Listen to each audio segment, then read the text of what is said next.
buddy, your brother, your friend, Derrick Day. I'm here once again on a Friday night, all alone because my brother and bestie, Aaron Tomlinson, is out sick. Y'all who like to pray, pray for him. You like to send good vibes to him.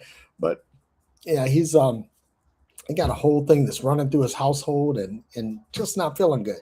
So it's me solo, and I deliberately started this live stream after what we would normally do, so that people don't get confused, because this is not growing in real time. This is not Freology Friday. It's not any of that. This is just something that I do. And, um, in the tradition of what we do, I'm drinking a ready made whiskey sour from On the Rocks. And it's crafted with Jim Beam's Kentucky Straight Bourbon Whiskey. And so there you go. And it's been a interesting couple of weeks. Challenging. Is We had a lot of things going on, but me and baby, we had a little weekend escape last weekend, and that was really good. And then tomorrow, going down to Austin, my sister Sandy, who I love very much. Sandy is like is my other best friend. I literally have like three best friends. My wife is my best friend, my sister is my best friend, and Aaron, who all you know is also my best friend. So that's my trinity, if you will. Um, so anyway, how are you all doing tonight? How are you feeling? How are you feeling? I'm gonna put the link to the show in the chat, and if you're interested, you can feel free to join in at any time, because I'm really not doing anything else. I'm running this by myself, but I've got some things that I want to share. And first and foremost is, we are at war. It says something went wrong. Reload the page. Let's see if we're live before I bail on this, because I'd hate to bail on this before. Let's just see what we have going on here. Oh, it says that I am live, so we're gonna run with this. I'm not gonna bail out. But let's see. Can't post messages to some channels. Okay. Anyway, how do you guys feel about America being at war? How do you feel about that? I mean, because you know, I remember after 9/11, it was like, never forget 9/11, never forget. And this was the impetus for the war on terror, that we had to uh, rid Saddam Hussein of weapons of mass destruction. And there was a lot of public support, a lot of public sentiment for this. But Iran, you know I'm trying to find the public sentiment for this. I'm trying to find the public support for this, and I just can't find it. And this is a very challenging thing, because excuse me, um, I'm looking at this, and I ask myself, why. Why? And this is a question I ask myself a lot. Whenever I think about what I'm doing with my life, where I'm going, I always start with why. And this is something that I learned from Simon Sinek's book, Start with Why, which, if you haven't read it, you need to read it. I think that every living, breathing soul needs to read that book. I think you need to read that book more than you need to read the Bible or the Quran. That's how important that book is, because that book will help guide you into what it is that you really feel, and what you really feel called to do, or created to do, or whatever you want to call it. But how do you feel about the war in Iran? Do you support the war? Do you are you opposed to the war? Do you see the purpose in the war? Do you see an end game in this? And I've been watching a lot of the chatter on social media, and people will say, well, yeah, we should attack Iran because they are oppressive and repressive to their people. And so we are helping to liberate them. Now, mind you, when we first went into Kuwait, when Saddam Hussein invaded Kuwait, we went to quote unquote liberate the Kuwaiti people, but the Kuwaiti people, we found out, practiced chattel slavery. So how is it that we're going to liberate somebody who enslaves others? That's really hypocritical. And that is, I think the hypocrisy is America's resting state. Let me say that again.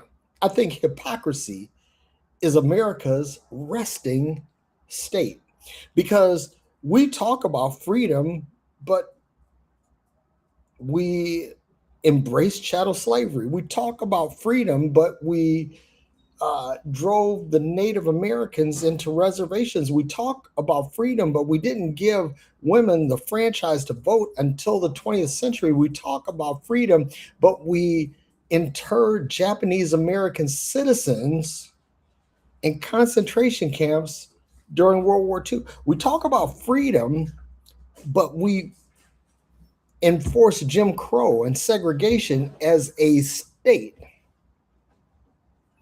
So when we talk about America, you can't talk about America without citing her hypocrisy, because America's resting state is hypocrisy. And so it goes with the Iran war, because we say we want to liberate the Iranian people, but we oppress LGBTQ people. We say we want to liberate Iran and its people, but we still repress and oppress Black people. We say we want to liberate the Iranian people, but we're deporting Latin Americans and other nationalities, other non-American nationalities at an amazing clip. So again, it's like we talk a good game. We talk a good game. You know, in the old days, back in the D in Detroit, we used to say they're selling wolf tickets. You know, in other words, you're writing checks with your mouth that your ass can't cash. And that's where we are. So what is the war in Iran all about? Now, some people will say that it's to liberate the Iranian people, and we've already discussed this early on, that that's bullshit, that's not what this is about. Because if we were talking about liberating people, when you're weeding a garden, you want to weed your own garden first. Or if you're weeding lawns, you want to weed your lawn first before going into your neighbors and start weeding their lawn. You don't want to weed the garden of someone else when your garden is full of weeds itself. You cannot do that. It's hypocritical. It's hypocritical. And when you talk about freedom, it's like, where we are now is that you're free to speak well of the current administration, but not to speak ill against it. Because if you speak ill against it, certain consequences will come down on you. And this is where we are. This is where we are. So, first of all, I want to say this, that we as a nation are in worse position with Iran than when we started. We said we were trying to diminish their nuclear capability. We have not done that. That we're trying to restrict the flow of Iranian oil. to other countries. We haven't done that. As a matter of fact, we are now paying Iran to allow oil to flow freely through there. So our negotiations, our bargaining has been for nothing, because what we've done is essentially strengthen Iran. This is the politics that we're dealing with now. And I just want to know, I want to ask some people, you know, how do you feel? How do you feel? How in what way does this impact you, or in what way is this benefiting you? That's probably a better question. And how is this benefiting you? To what degree are you benefiting from this? And to what degree is the United States of America benefiting from this? So I have trouble understanding. Um, Hang on, I'm just putting something out here. Um, I have trouble understanding. What are we doing? What are we doing? So let me start with a couple of things, and I'm going to start with the low hanging fruit, and then I'm going to climb the tree a little bit. And the low hanging fruit is this: uh, the current occupant of 1600 Pennsylvania Avenue, because I don't call him president. Sorry, not sorry. The current occupant of 1600 Pennsylvania Avenue is in the Epstein files like a million times.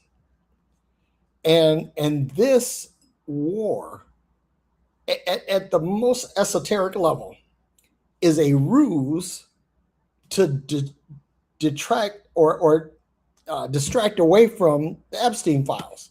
This is the primary purpose of this. And you have to understand how absolutely heinous and reprehensible that is. That you are willing to put the lives of American men and women at risk so that the people don't get wise to the fact that you were engaged in pedophilia. And you can slice, dice, or julienne this any way you want. But the reality is that this war, at its most fundamental level, is a ruse designed to take your mind off the Epstein files. So, number one, let's not forget the Epstein files. And number two, let's not forget the people, the women whose testimony, women who were little girls at the time, whose testimony implicates Donald. I'm not going to say his name. Implicates the current occupant of 1600 Pennsylvania Avenue in some really reprehensible shit. Now, there are some things that have happened in the midst of this. For example, the former Attorney General, Pam Bondi, who was not qualified to be in that position and should never have been in that position, but she was there, and she got fired because she is not doing a good job of defending the occupant of 1600 Pennsylvania Avenue against his political enemies. So she lost her job. Boo-hoo. I really give a fuck. Matter of fact, now let me rephrase that, because I'm actually happy. I'm ecstatic that she's gone. And I'll be equally ecstatic when people like Kash Patel, Pete Hegseth, and JD Vance, when they're all gone. I will be absolutely ecstatic. I can't. I will be like a kid with a bag full of cake. That's how excited, how happy I will be, because the current administration is populated by some of the most incredibly awful people that have ever walked the earth. I mean, you talk, and mind you, we know from history there are some really bad people that walked the earth. Adolf Hitler, he was bad. Andrew Jackson, he was bad. King Leopold of Belgium, he was bad. We know Joseph Stalin, he was bad. We know about people who were bad and did bad things. But I'm going to tell you something. These folks here, see, I remember, let me share a story with you. I remember when Bill Clinton got elected, and full disclosure that at the time Bill Clinton was elected to be president, I was a rabid Republican. As a matter of fact, I was a radio talk show host, and I used to position myself to the right of Rush Limbaugh. Now, that was me. That was me then. And Rush said something. And first of all, let me preface this by saying I'm not giving this guy any credibility, because this is a guy that built an entire platform based on hate and discrimination. And frankly, it's a good thing that he's dead. He can't cause that. He can't do any more harm to anyone. Okay. But he said something that I thought was really profound. He said that Bill and Hillary Clinton were at their core communist, but that they believed that they were better people than the communists before them, and that was what made them different. Now, I will say this, that the Republicans are really looking at Hitler and saying, well, Hitler was on the right path. We're just better people. And I think that that's the Republican mindset, from a leadership standpoint, that the Republicans actually believe in everything that Hitler was doing, from genocide to Lebensraum to Blitzkrieg, whatever, that they thought that Hitler was doing the right thing. It's just that he wasn't really the best person. So, in other words, if we just replace the people in the philosophical idiom, that somehow things will be better. And that is where the Republicans are right now. It's like they are fascists, but they think they're better people than the fascists that preceded them. And that is where we are. So the low-hanging fruit is that the war in Iran serves as a major distraction from the Epstein files, because as long as we can keep this going, we can keep people's minds off the Epstein files and keep Donald Trump's, God damn it, I said his name, keep the occupant of 1600 Pennsylvania Avenue, keep his name out of it. That's the whole thing. Unfortunately, his name is in it so much that you can't keep his name out of it. And I guess maybe that's why I said it. I deliberately, I tried very hard not to mention this, not to speak this guy's name, or he who shall not be mentioned. Anyway, number two, biblical prophecy. Biblical prophecy. See, there's a whole swathe of Christians that think that Donald Trump, God damn it, there I go again, the current occupant of 1600 Pennsylvania Avenue, or he who shall not be mentioned, that he's doing God's work. That somehow by him doing what he's doing, that he will trigger the apocalyptic battle of Armageddon that will culminate in the return of Jesus Christ. Now, I'm not going to get into my whole mythicist view of this. I'm going to allude to it, and that's that I don't believe that the person of Jesus ever existed. Now, that being said, I'm not going to get into that. It's not not what we're dwelling on here. But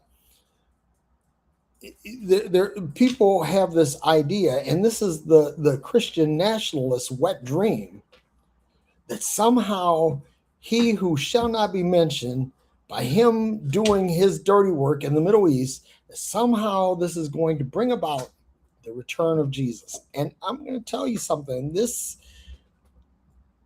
is a guy who has no moral compass. No moral compass whatsoever. I mean, that morality is about as shifting to him as a weather vane. So he has no moral compass. He has no moral bearing. So it doesn't matter what he does. And surely because he has no moral compass, he has no morality. And because he has no morality, he cannot purport to represent what is considered Christ. So what happens is,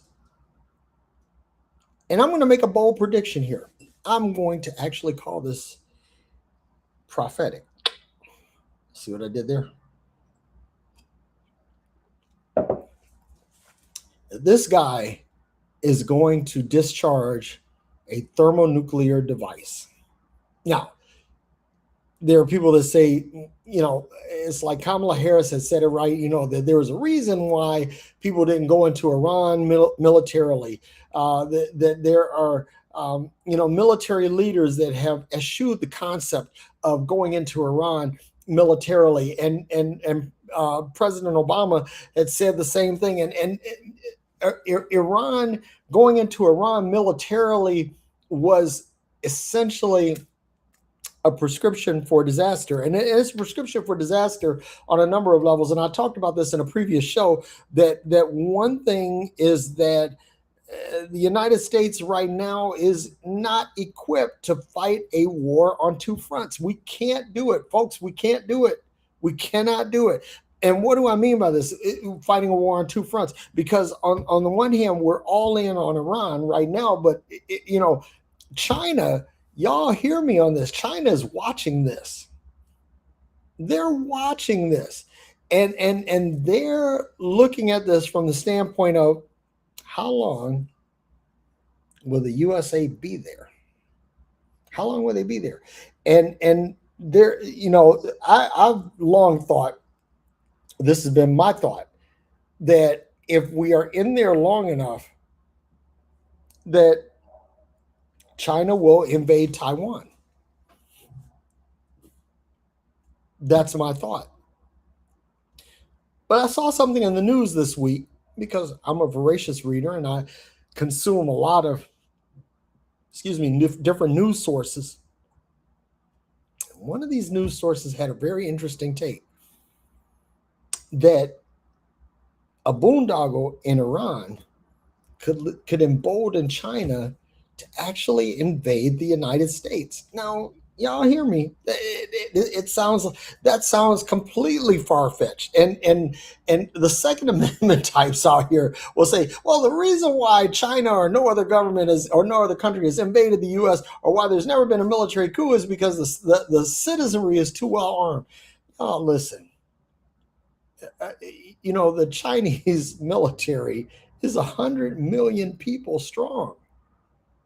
It's almost 10% of the total Chinese population. They could just throw bodies at us. We have a standing military of about 4 million. I mean, that's full strength, 4 million. So they could just throw waves and waves of bodies after us. And another thing too is, like, when we build an aircraft carrier, it takes 10 years from the time that the keel is laid until the time that thing is commissioned.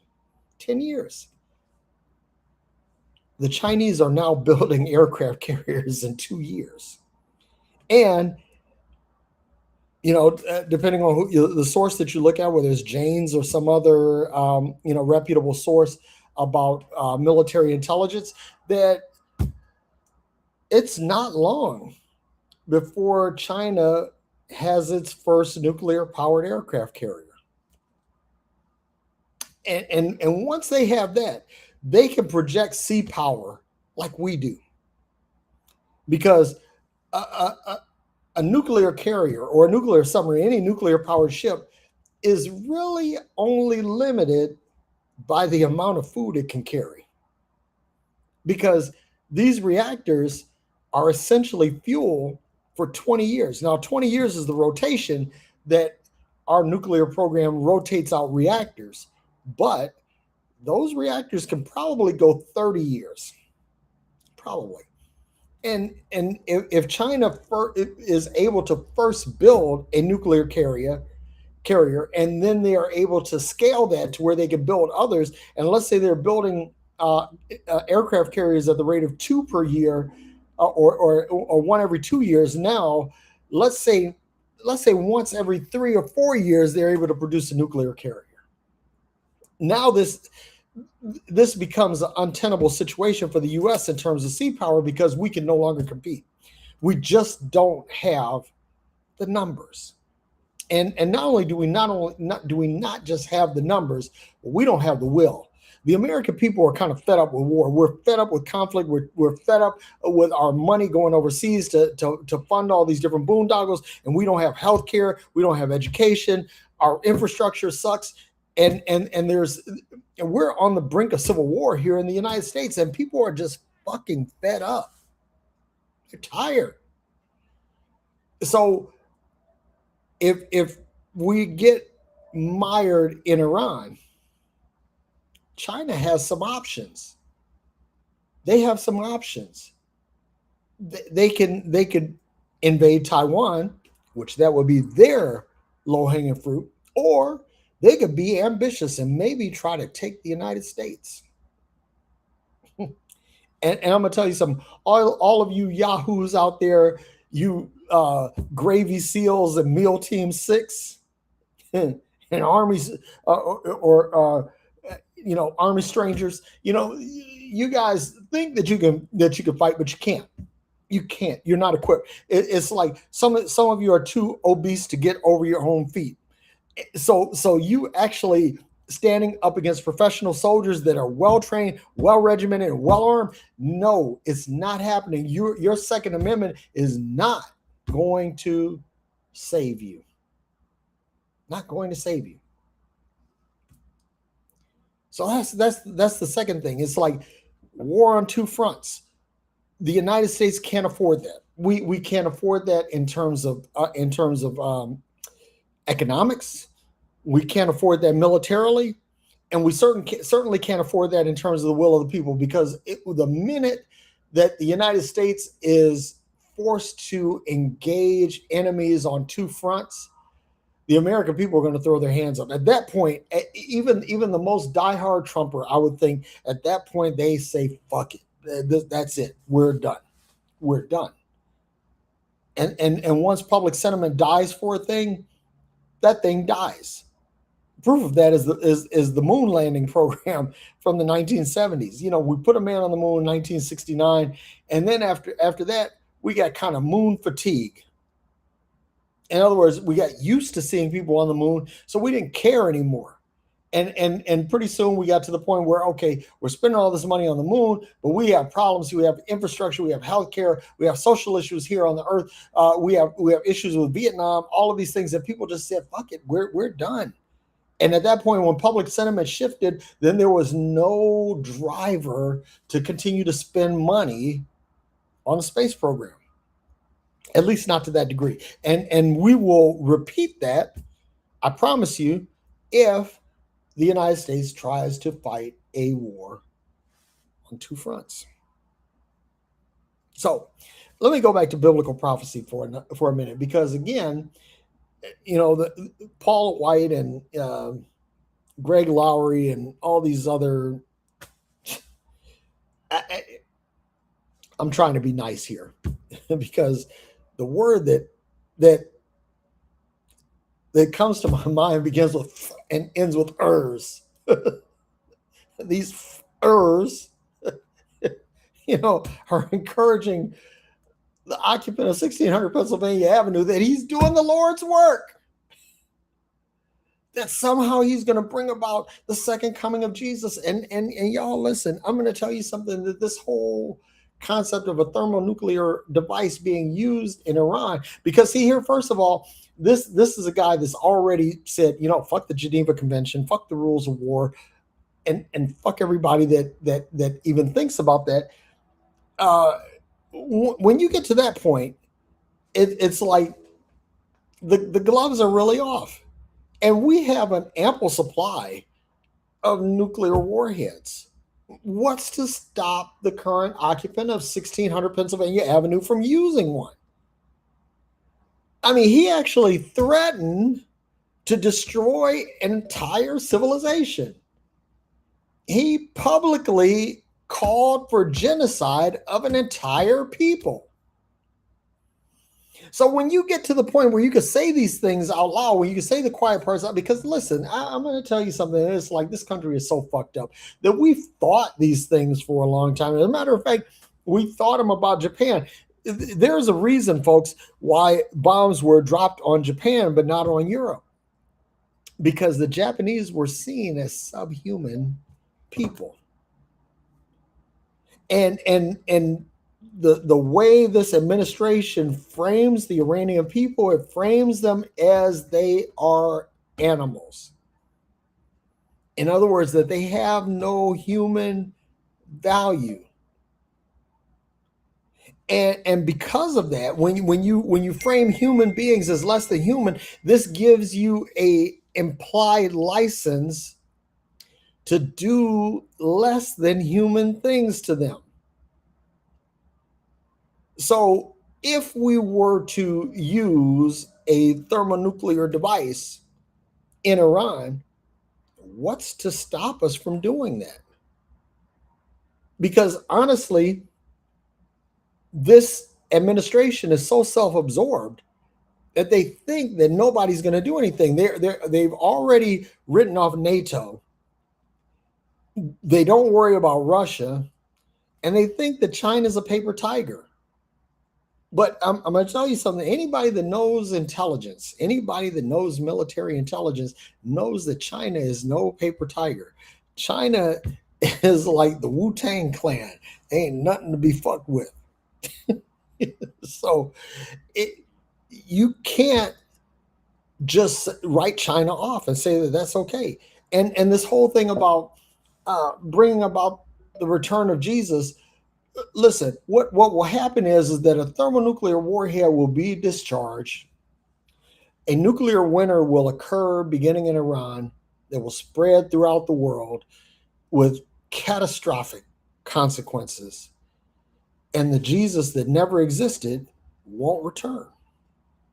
So you have scorched earth and nothing to show for it. And that's going to be pretty embarrassing. I'm going to tell you something. All of you Christians out there that are hoping that somehow this ushers in the glorious return of your Lord and Savior, when the deal goes down and nothing happens, you're going to be feeling pretty fucking dumb.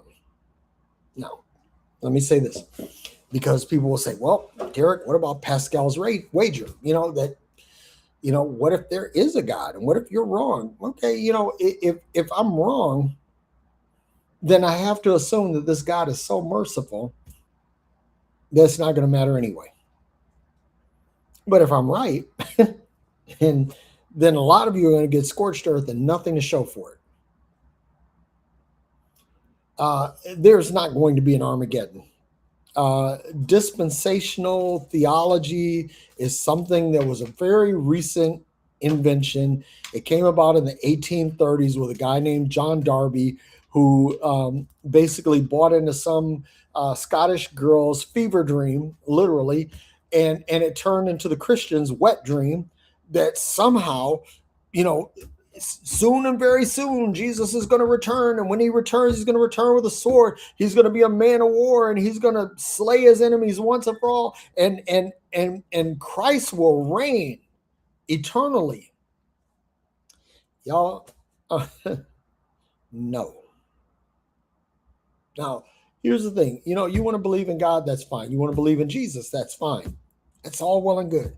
You're free to believe what you want. What you are not free to do is to impose your beliefs on everyone to the point that millions of people die to satisfy your religious wet dream. That is not your right. And if that's what you're looking for, you, my friend, are a fucked up person. Sorry, not sorry. And then, of course, people will say, well, that before all of the shit goes down, Jesus is going to rapture out all of his people. No, No, no, no, no. The whole rapture theology again goes back to the 1830s with John Darby, and it was something that the church fathers, Augustine never spoke of it, Origen never spoke of it, Hippo never spoke of it. It's like none of the church, not Hippo, but none of the church fathers ever spoke of this. Irenaeus, none of them. In fact, the concept of a final battle and the triumphant return of Christ was not something that the church fathers even couched.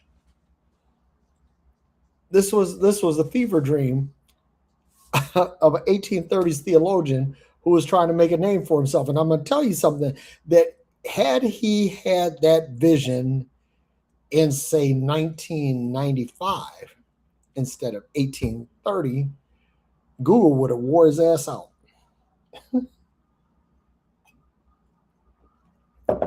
Because anybody that was able to Google anything would know empirically and emphatically that this is just not going to happen. So we talked about the Epstein files. We talked about end times theology and biblical prophecy and all of that. Now I want to talk about economics, because economics that's a little bit, we're climbing the tree. We're climbing the tree.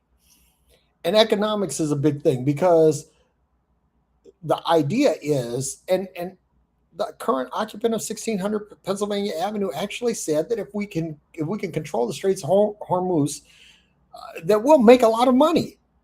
We who? And no, I'm not French, and I'm not a fucking owl. We who? Who's going to make the money off this?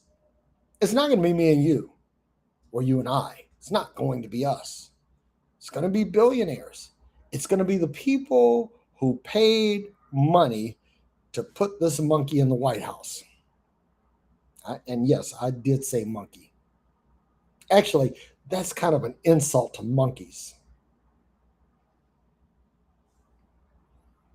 But the people who pay to put him there, those people, they think that they're going to reap a dividend from that. But what they will do is, in the words of Wilton Felder, they will inherit the wind.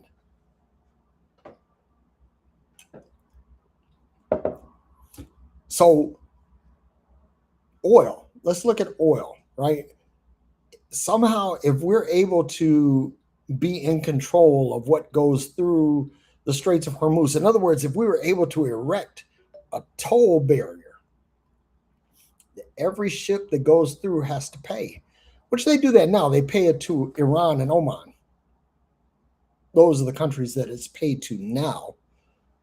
But, the United States, in its wet fever dreams of controlling the Straits of Hormuz, such that the flow of oil, no oil will go in and no oil will go out, no supplies will go in unless the United States gets its cut. Y'all, listen, this is not God the Father. This is the Godfather. This is not anything holy. This is holy fuck. So this whole thing about the fever dream of controlling economics, and watch this. Right now, all oil in the world is bought and traded with US dollars, or a currency tied to US dollars is called petrodollars. And petrodollars are tied, they're pegged to the US dollar. But what's going to happen is that the European Union, the Union of African States, the BRIC, which is countries like India and China, they're going to make their own deals, and they're going to say, okay, we're going to trade oil for rupees, or we're going to trade oil for yuans, or we're going to trade oil for euros, and when we do that, when that happens, the value of the dollar is going to tank. And when the value of the dollar tanks, inflation is going to hit us like a a whole sheet of bricks right in our faces. That this country and everything that we've understood to be good, true, righteous, and economically pure will die. And when that happens, some other currency is going to emerge as the preferred currency of the world. And the dollar will be worthless. So, this whole thing about trying to wield economic power in the Middle East is not going to happen. Let's go to Israel for a second, because Israel is the United States partner in crime in this hot fucking mess. Israel is bombing Iran, they're bombing Lebanon, and they are our friend, our ally in this. But let me tell you something about Israel. First of all, Israel as a state only exists because of Zionism. Now, some people will say, well, Israel existed as a nation before, before the Romans came in and renamed it Palestine. Okay, I get it.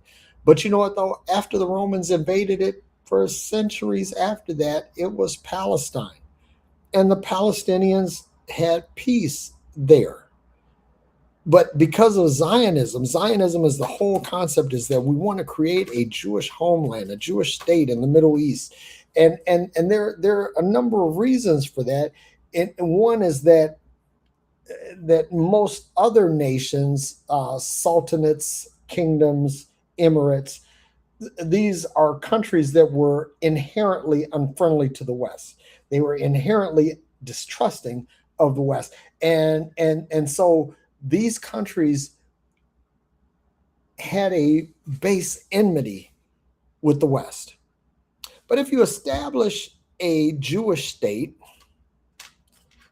and populate it with European people, then these European people would be beholden to do the will of European nations or Western nations. And that's the whole premise of Zionism. Now, I can really get into some stuff about who are the chosen people and all of that. Here's looking at you, Tony Sharp. I could get into that, but I'm not going to. Not going to. What I am going to say is that I am for the right of Israel to exist. Let me say that for the record, that I am for the right of Israel to exist as a nation.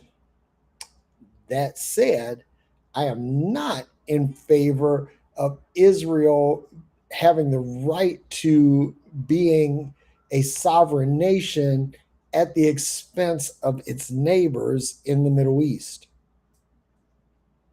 Now, countries like Iran ostensibly say that they are dedicated to the destruction of Israel.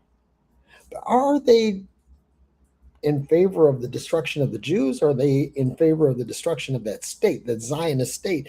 And I would say that it's the latter, not the former. That there is a sizable Jewish population in Iran. As a matter of fact, it is said that recently one of the bombing raids conducted by the United States in Iran targeted a synagogue. So it isn't that Iran has ill will toward the Jewish people. They have enmity against the state of Israel. And the state of Israel has been propped up by the United States militarily and financially, that without the help of the West, there would be no modern day Israel. And people say, oh no, God would have made it happen. No, God didn't make anything happen. The West, Western powers, Western money, Western people, Western minds are behind the modern state of Israel. This state has no relationship to biblical Israel, none whatsoever. For one thing, it's funny how uh, conservative Christians here in America will make a big deal out of abortions, but Israel is one of the leading countries per capita for abortions. And because they have free health care, thanks to us, because we prop up their military so they don't have to pay for military stuff. They can invest money in things like health care.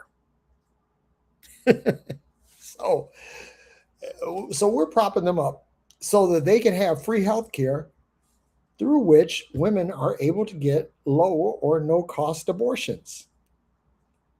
In other words, we're paying for abortions.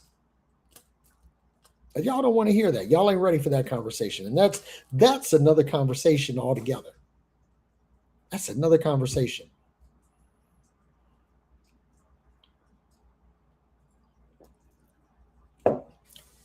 Last but not least, is this is the United States' last gasp on the world stage. This is our last chance to flex our muscles and show the world what we're capable of. To show the world our power. To show the world how big our collective dick is. But guess what? We're going to find that on the world stage, that we're not even in the hypothetical porn star realm.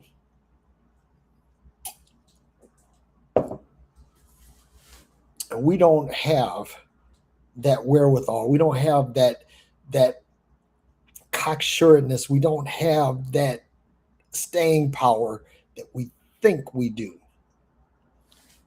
And so in the world's big dick contest, we are going to be found lacking. Yeah, that's right. Basically, this is an issue of national pride. And your Bible says that pride cometh before a fall, and a haughty spirit before destruction. That's what your Bible says. So we're out here trying to flex our last muscle, gasp our last gasp. It's like the arc of white supremacy is coming to an end. Now, I'm not saying this to try to berate white people. That I'm going to say some of my best friends are white. Some of my relatives are white. Yeah, that part. So it's not that I'm trying to shit on anybody. That's not the point. But this whole white Christian purview of the world is rapidly approaching its curtain call. And when it does, people are just not going to know what to do next. And y'all hear me. This is a hard pill to swallow. But this is the thing. If we as a nation would simply muster up the will to say that we don't care about the skin color, the language, or the culture, undergirding culture of the people who inhabit our borders, but that we are willing to say that because we are all Americans, that in spite of our differences, that we are all in this together. And unless we as a nation are willing to amass the willpower to take that position, we as a nation are fucking doomed. And that's the hard truth. That's the tight but right. That's the show enough, show enough. So I say all this to say that that this war is not going to amount to what you Christians think it's going to. It is not going to end up in what you pseudo patriots or uber patriots or whatever you want to call yourself. It's not going to amount to what you think it is. And for those of you who think that somehow we're going to liberate the Iranian people, listen, Iran had it figured out. Listen, in 1953, they elected they democratically elected a socialist leader who went about trying to nationalize Iranian oil. And British Petroleum and all of the Western powers said, oh, we can't do that. We can't let them have control over their own oil. We have to control the oil. Why? Because we are white and better than them. And because of that, the CIA engaged in an actual overthrow of a democratically elected leader. And I'm going to tell you something, the collective consciousness of Iran, they have not forgotten that. And this is why they call us the great Satan. It's not because they are envious of our freedom. It is not because they're envious of our economy. It is not because they're envious of our power. They call us the great Satan because we came in and undermined a government that they chose for the sake of economic power. I went over that in a previous show, so go back and watch that, because I talked about Iraq or Iran rather, and how all of this, how all of this came to be. So I'm not going to get into that, but I'm just going to say that part of the issue why we are regarded as the great Satan by Iran has nothing to do with our freedom, has nothing to do with democracy, has nothing to do with our economic superiority, has nothing to do with our military might. It is because we actually came in and undermined something that they built, something that they chose.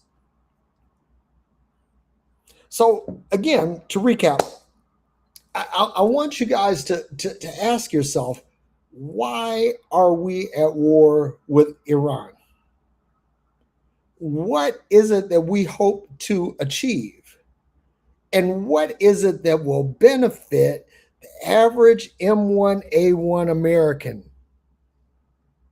What does this do for you? What money does this put in your pocket? In what way does this liberate you? In what way does this help improve your condition, your lot in life in any meaningful or substantive way? Ask yourself. Ask yourself. And I promise you that if you ask yourself that question with honesty, with genuine honesty, your answer will be not a goddamn thing. So I'd like to know what you think. Put your thoughts in the comments. You got a few people that showed up and made comments. Actually, it's just one person. Yep, it's just one person. There's one person that showed up. He said, and Jay Whitley, 8199 on YouTube, he says, the empire of the United States is falling. That is correct. And he also says, and Trump and his handlers, God damn it, I said his name again. I said it 3 times. I'm gonna discipline myself.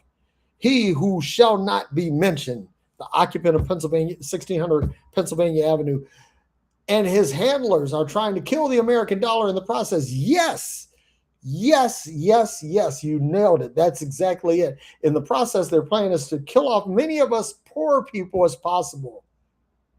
I really wish people would wake up. And then he says, despite party affiliation, we have to stop letting these elites control and separate us. Now, I listen. I hear this all the time. They say, well, both parties are the same, are different wings of the same bird, and it's easy to make that conclusion and say, well, the Democrats and Republicans, and neither one of them is better than the other. And I'm going to tell you something, but just for the record, I am not an apologist for the Democrat Party.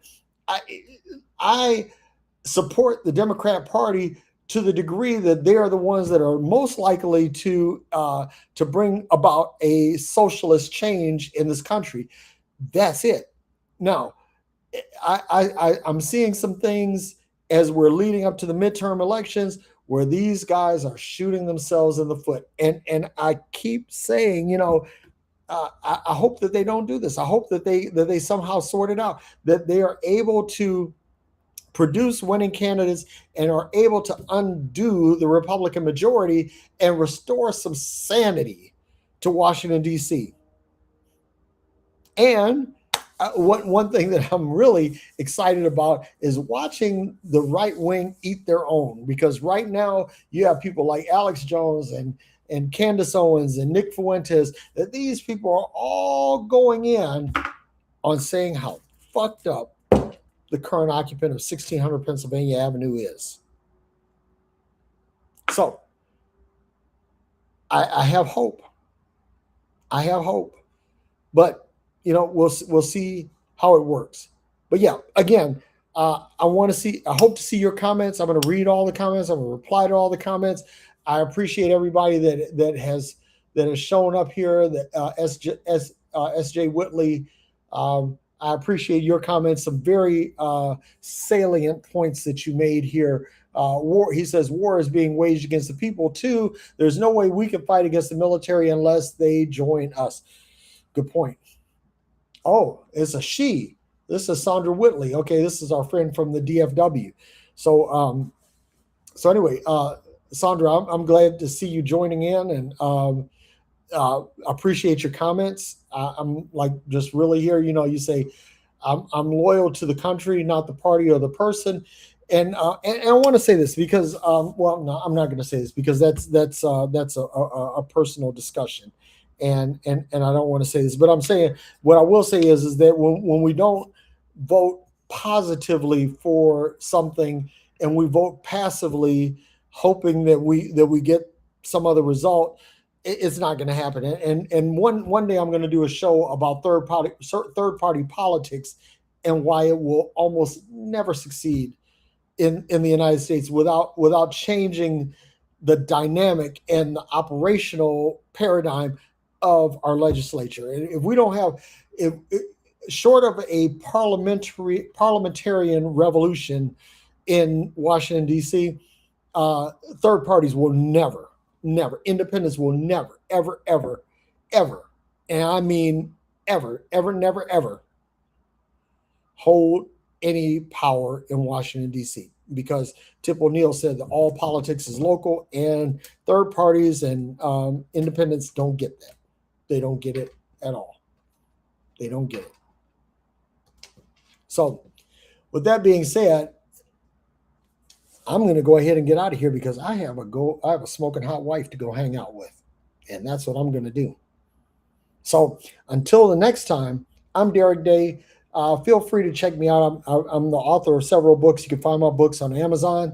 Deconstructing Religion 2, The Martial Leader, Meta Speech, and then I have another book coming up, Living, Learning, and Leading from What You Love. And that will be out sometime this summer. So I hope to hear your comments. Hope to see what you have to think about, what you think about this. And I'm really curious. And especially if you're a Trump supporter, I really want to hear from you. I really, really, really want to hear from you. I want to know what it is that's on your mind. What is it that's driving you to support this foolishness? And yeah, and I said that. So until the next time, may you be happy, may you be well, may you be filled with peace. Talk to you later.